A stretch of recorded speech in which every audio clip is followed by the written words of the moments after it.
Hello दोस्तों, स्वागत है एक बार फिर से आप सभी का आपके अपने चैनल पे। और आज की ये कहानी होने वाली है भूतिया चुड़ैल के बारे में। और इस कहानी के लेखक हैं धीरज साड़ुके। तो बिना देरी के इस वीडियो को स्टार्ट करते हैं। लेकिन स्टार्ट करने से पहले अगर आप हमारे चैनल पर नए हैं तो हमारे चैनल को सब्सक्राइब जरूर कर ले। तो चलिए इस वीडियो को स्टार्ट करते हैं। मैं उस डरावनी रात को कभी नहीं भूल सकता जिस रात मैंने अपना सबसे अच्छा दोस्त सूरज पाटिल को खो दिया था। सूरज और मैं बचपन से ही एक दूसरे के साथ थे। सूरज मेरा दोस्त कम और भाई ज्यादा था। 10वीं कक्षा के बाद हम दोनों ने लातूर के एक प्रतिष्ठित कॉलेज में प्रवेश लिया। हमारे लिए लातूर शहर अनजान था, पर कुछ ही दिनों में हम उस शहर का चप्पा चप्पा जान गए थे, क्योंकि सूरज और मैं पूरे दिन गांव में बाइक से घूमा करते थे। हम दोनों रोज रोज उसी शहर में घूमकर बोर हो चुके थे। इसलिए एक रात हमने लॉन्ग ड्राइव पर जाने का फैसला किया। हमने कामी गांव के जंगल में जाने का प्लान बनाया। हम कामी गांव के जंगल में कभी नहीं गए थे, पर हमने सिर्फ इतना सुना था कि कामी गांव का जंगल सिर्फ नाम का जंगल है, क्योंकि उस जंगल में जो भी जंगली जानवर थे वो शिकार के कारण खत्म हो चुके थे। इसलिए रात में लॉन्ग ड्राइव जाने के लिए वो जंगल बिल्कुल सुरक्षित था। उसी रात पूर्णमासी की रात थी, मौसम भी अच्छा था, इसलिए मैं और सूरज कामी गांव के जंगल में जाने के लिए राजी हो गए। रात के 11 बजे हम कामी गांव के जंगल में दाखिल हो गए। हमने जैसा सुना था वैसा ही जंगल का रास्ता मक्खन की तरह मुलायम था। हमारी बाइक हवा से बातें करने लगी थी। वाकई बहुत मजा आ रहा था। पर मुझे इस बात से हैरानी हो रही थी कि हम जंगल के इतने अंदर दाखिल हो चुके हैं, तब भी हमें रास्ते में एक भी गाड़ी दिखाई नहीं दे रही। जंगल का पूरा रास्ता सुनसान पड़ा हुआ था। तभी रास्ते में हमें पुल दिखाई दिया। सूरज ने पुल के बीचों बीच बाइक रोक दी। वह अंग्रेजों के द्वारा नदी में बनाया गया 100 से 200 साल पुराना ब्रिज था। पुल के बगल में एक बड़ा सा बोर्ड लगा हुआ था और उस पर लिखा था सेंट जॉर्ज ब्रिज। हम दोनों पुल पर गए और खड़े हो गए। पुल के नीचे से नदी बह रही थी और कोमल हवा चल रही थी। नदी के बहते हुए पानी में चांद दिखाई दे रहा था। इतने में दूर जंगल से भेड़िए की रोने की आवाज आई और पुल के ऊपर से बहती हवाएं अचानक से रुक गई। नदी का पानी थम सा गया और चांद एक काले बादल के पीछे गायब हो गया। तभी हमारे सर के ऊपर एक टिटिहरी भयंकर आवाज में चीखती हुई मंडराने लगी। मालूम वो हमसे कह रही थी कि यहाँ से जल्दी भाग जाओ।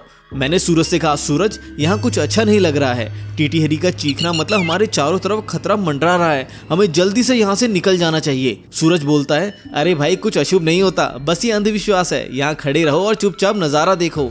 तभी मैंने सूरज से कुछ दूर पुल के पास एक औरत को खड़ा देखा। दूर से तो वो दिखने में सुंदर लग रही थी, पर वो पुल के नीचे नदी में झांक रही थी। मैं उसकी तरफ देख ही रहा था कि इतने में वो औरत पुल के ऊपर चढ़ गई। मैंने सूरज से कहा, सूरज अपने पीछे देख, वो औरत क्या कर रही है। सूरज ने पीछे मुड़कर देखा। वो औरत अभी भी पुल की रेलिंग के ऊपर चढ़कर नदी में देख रही थी। सूरज कहता है, भाई वो खुदकुशी करने की कोशिश कर रही है। सूरज ने मुझसे कहा, खुदकुशी? ये शब्द सुनकर मेरे हाथ पैर कांपने लगे, क्योंकि जब मैं एक बच्चा था तब मेरे दादाजी ने खुद को फांसी लगा के खुदकुशी कर ली थी, और मैं ही था जिसने सबसे पहले उन्हें फांसी में लटके हुए देखा था। इधर सूरज उस औरत को रोकने के लिए उसकी तरफ भागा, लेकिन मैं वहीं पर खड़ा रहा, क्योंकि फांसी पर लटकते हुए मेरे दादाजी मेरे सामने आ रहे थे। सूरज तेजी से चिल्लाया, अरे चाची क्या कर रही हो, उतरो वहां से, गिर जाओगी। सूरज की आवाज सुनकर मैं होश में आया। सूरज उस औरत के बहुत करीब जा पहुंचा था और तभी वो औरत नदी में कूद गई। तब तक मैं दौड़ते हुए सूरज के पास पहुंचा।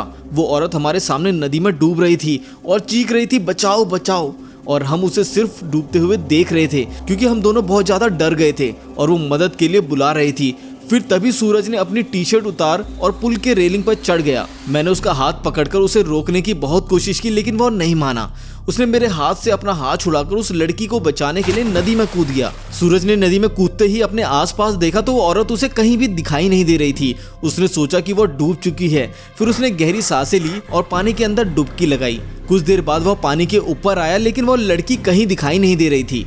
मैंने आंखें बंद करके भगवान से प्रार्थना की, लेकिन जब मैंने आंखें खोली तो मेरे बगल में ही पुल की रेलिंग पर वही औरत बैठी थी जो कुछ देर पहले नदी में कूद गई थी। वह किसी जंगली जानवर की तरह पुल की रेलिंग पर बैठी हुई थी और नदी में सूरज की तरफ देख रही थी। मैं मन ही मन सोच रहा था कि तभी मुझे लगा ये औरत नहीं बल्कि एक चुड़ैल है, और मैं डर के मारे कांपने लगा और जोर से चिल्लाया, सूरज। तभी वह चुड़ैल ने मेरी तरफ देखा और उसने जैसे ही मेरी तरफ देखा मैं कांपने लगा।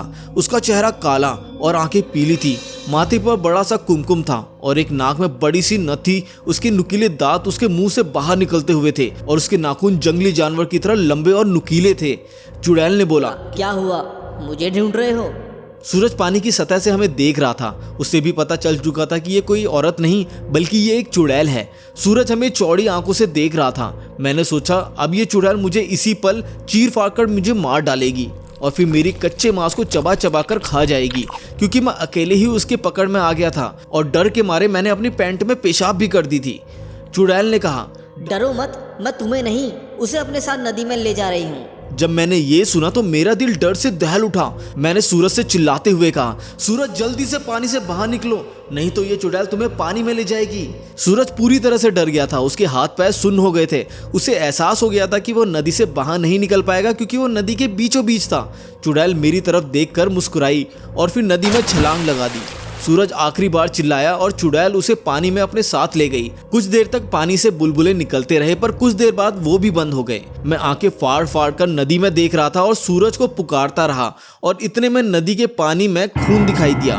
मेरी आंखों में आंसू आ गए और मैं समझ गया कि उस चुड़ैल ने सूरज को मार दिया है। मैं वो सदमा बर्दाश्त नहीं कर सका और मेरी आंखों के सामने अचानक अंधेरा छा गया और मैं उसी जगह पर बेहोश हो गया। जब मुझे होश आया तब सुबह हो चुकी थी। मैं 4-5 लोगों से घिरा हुआ था। पुल पर काफी सारे लोगों की भीड़ जमी हुई थी। लोग पुल के नीचे झांक कर देख रहे थे। मैं उठा और दौड़कर पुल के पास गया और देखा पानी में नदी के किनारे सूरज की लाश तैर रही थी। उस चुड़ैल ने बड़े ही बेदर्दी से सूरज के सीने से दिल निकाल लिया था। मेरा सबसे अच्छा दोस्त मुझे छोड़कर चला गया था। उस दिन मुझे कामी गांव के लोगों से पता चला कि उस नदी में 100 साल पहले से किसी चुड़ैल का वास था। असल में हुआ ये था कि अंग्रेजों के जवानों में से एक अंग्रेज अफसर ने सुंदरा नाम की एक औरत का बलात्कार किया था। ये बात आसपास के हर गांव में फैल गई थी। इसी कारण सुंदरा से गांव की कोई भी औरत बात नहीं करती थी क्योंकि सब लोग कहते थे उसकी पवित्रता नष्ट हो चुकी है। गांव के लोग उसे हर दिन ताने मारते थे। कुछ दिन बाद सुंदरा के पति ने भी उसे छोड़ दिया। तब सुंदरा अपने घर चली आई। कामी गांव ही उसका मायका था, लेकिन वहां भी उसे बहुत सारी बेइज्जती सहनी पड़ी। वह हर दिन लोगों के ताने सुनकर तंग आ गई थी। इसलिए एक दिन पूर्णमासी की रात सुंदरा ने कामी गांव के सेंट जॉर्ज ब्रिज से नदी में कूदकर खुदकुशी कर ली थी। मरने के बाद वो चुड़ैल बन गई और पूर्णमासी की रात सुंदरा उस ब्रिज पर आती थी और लोगों को इसी तरह कपट से अपना शिकार बनाती थी। कामी गांव के कुछ बुजुर्ग लोग ये भी कहते हैं कि 100 पुरुषों या लड़कों का दिल खाने के बाद वह चुड़ैल फिर से एक सुंदर औरत बनने वाली थी। इसलिए वो सिर्फ पुरुषों और लड़कों को अपना शिकार बनाती थी और उनका दिल कच्चा चबा जाती थी। सूरज के मरने के बाद कामी गांव के सेंट जॉर्ज ब्रिज पर कभी भी वह चुड़ैल दिखाई नहीं दी। इसलिए कामी गांव के लोग कहते हैं कि मेरा दोस्त सूरज उस चुड़ैल का आखिरी शिकार था और उसके बाद वह फिर से जिंदा और सुंदर स्त्री बन गई और अब वो किसी आम आदमी के साथ सामान्य जीवन जी रही होगी। तो दोस्तों यहीं पे ये स्टोरी खत्म हो जाती है। आप नीचे कमेंट सेक्शन में हमें ज़रूर बताइए कि आपको ये स्टोरी कैसी लगी। अगर आपको ऐसी ही स्टोरी देखना पसंद है तो हमारे चैनल को सब्सक्राइब कर लें और अगर ये वीडियो पसंद आई तो इसको लाइक करना बिल्कुल ना भूलें। इस वीडियो में बस इतना ही। मिलते हैं अगली किसी नई स्टोरी के साथ। तब तक के लिए बाय बाय।